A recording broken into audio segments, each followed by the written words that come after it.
Hi friend, मैं मुकेश आप सभी का मुकेश एजुकेशन पॉइंट पे स्वागत करता हूं।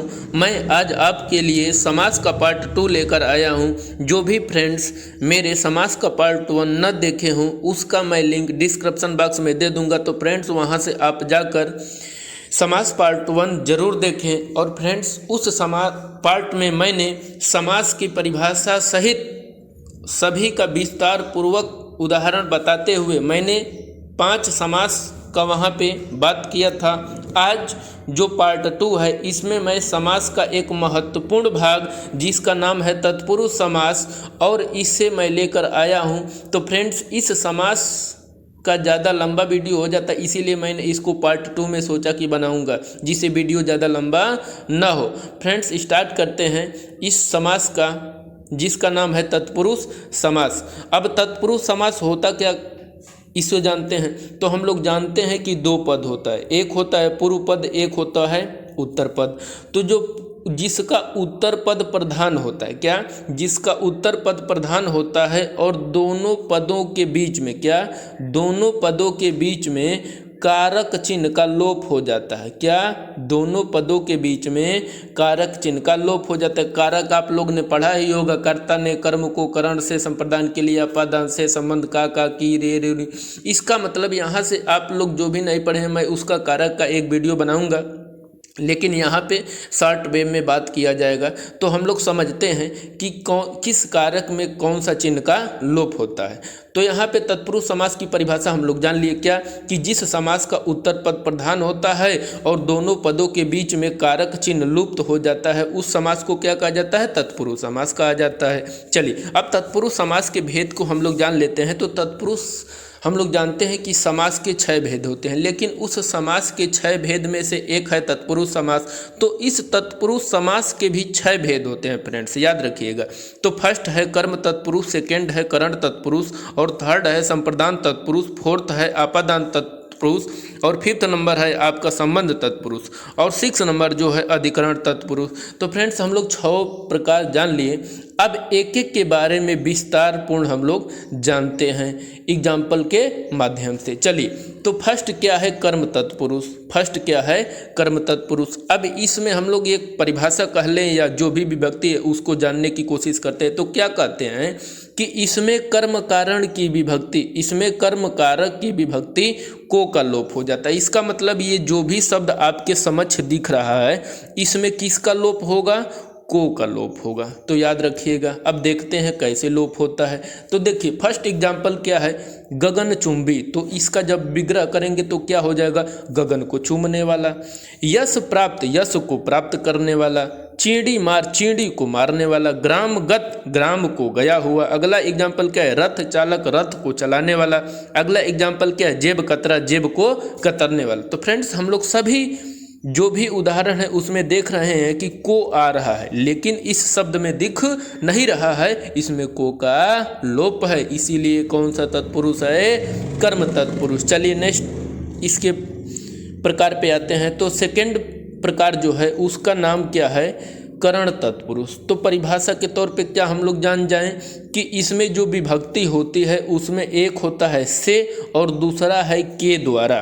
तो से और के द्वारा का जिसमें लोप हो वो कौन सा तत्पुरुष होगा, तो वो होगा करण तत्पुरुष। तो अब लोग एग्जाम्पल के माध्यम से हम लोग जानते हैं कि कैसे लुप्त हो रहा है। देखिए एग्जाम्पल क्या है, करुणापूर्ण।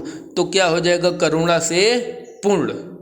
भयाकुल, भय से आकुल। रेखांकित, रेखा से अंकित। शोकग्रस्त, शोक से ग्रस्त। मदांध, मद से अंधा। मन चाहा, मन से चाहा। पद चलित, पद से चलित। अगला एग्जाम्पल क्या है, सूर रचित। क्या कर सकते हैं, सूर से रचित नहीं होगा फ्रेंड्स, इसमें ध्यान रखिएगा। 2 विभक्ति हैं से और के द्वारा। तो फ्रेंड्स इसमें क्या हो जाएगा, सूर रचित से क्या हो जाएगा, सूर द्वारा रचित। तो सभी में हम लोग देख रहे हैं कि से आ रहा है, लेकिन लास्ट वाले में के द्वारा आ रहा है फ्रेंड्स। तो इसमें दोनों का एग्जाम्पल हो गया, तो आप लोग इसे अच्छे से नोट डाउन कर लीजिएगा और आप लोग ज़रूर इसे पढ़िए, जिससे आगे फिर से पढ़ने की ज़रूरत न पड़े। चलिए अब थर्ड की बात करते हैं। थर्ड क्या है? संप्रदान तत्पुरुष। तो संप्रदान तत्पुरुष में विभक्ति क्या होगा? के लिए। क्या होगा?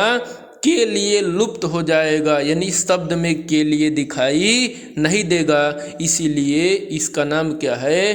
संप्रदान तत्पुरुष। चलिए एग्जाम्पल के माध्यम से समझते हैं। प्रयोगशाला, प्रयोग के लिए शाला। स्नान घर, स्नान के लिए घर। यज्ञशाला, यज्ञ के लिए शाला। गौशाला अर्थात गौ के लिए शाला। चलिए अगला क्या है? देशभक्ति, देश के लिए भक्ति। डाक गाड़ी, डाक के लिए गाड़ी। परीक्षा भवन, परीक्षा के लिए भवन। हथकड़ी, हाथ के लिए कड़ी। तो सभी में हम लोग क्या देख रहे हैं? जो विभक्ति है उसमें के लिए का लोप है, इसलिए ये कौन सा समास है? संप्रदान तत्पुरुष है। चलिए अगला समास का पार्ट देख लेते हैं। तत्पुरुष के अगला पार्ट है, उसका नाम है आपादान तत्पुरुष। तो आपादान तत्पुरुष में विभक्ति से का लोप होता है, विभक्ति से का लोप होता है। ऊपर भी आया था लेकिन उसका अलग सेंस था, लेकिन इस से का अर्थ क्या हो जाएगा?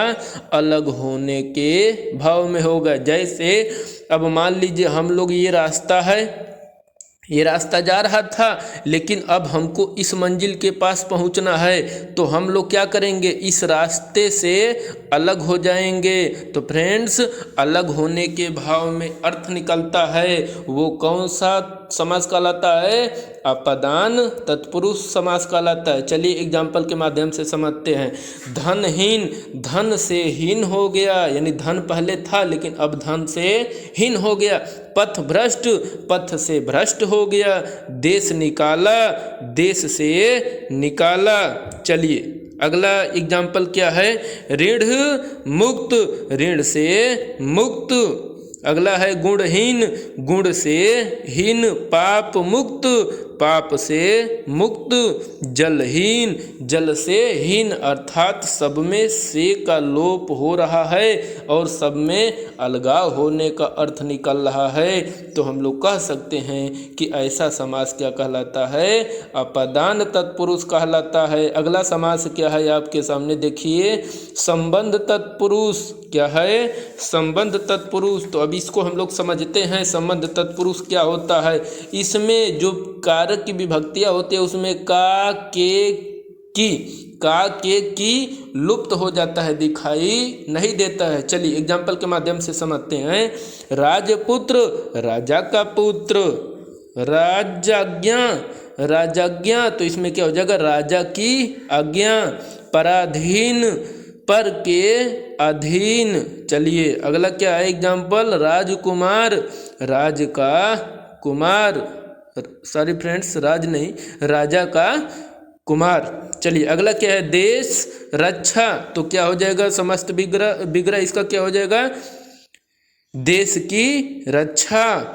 अगला क्या है? शिवालय, शिव का आलय। गृह स्वामी, गृह का स्वामी। विद्या सागर, इसका क्या हो जाएगा? विग्रह, विद्या का सागर। तो फ्रेंड्स हम लोग सभी में देख रहे हैं कि किसी में का तो किसी में के और किसी में की का लोप है। तो ऐसा जो भी होता है उस समास को क्या कहा जाता है?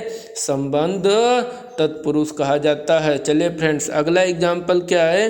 अधिकरण समास। इसके बारे में समझते हैं क्या होता है अधिकरण तत्पुरुष समास। तो देखिए इसमें जो होता है विभक्ति, उसमें में और पर का लोप हो जाता है। किसका? में और पर का लोप हो जाता है। देखिए एग्जाम्पल के माध्यम से समझते हैं क्या है?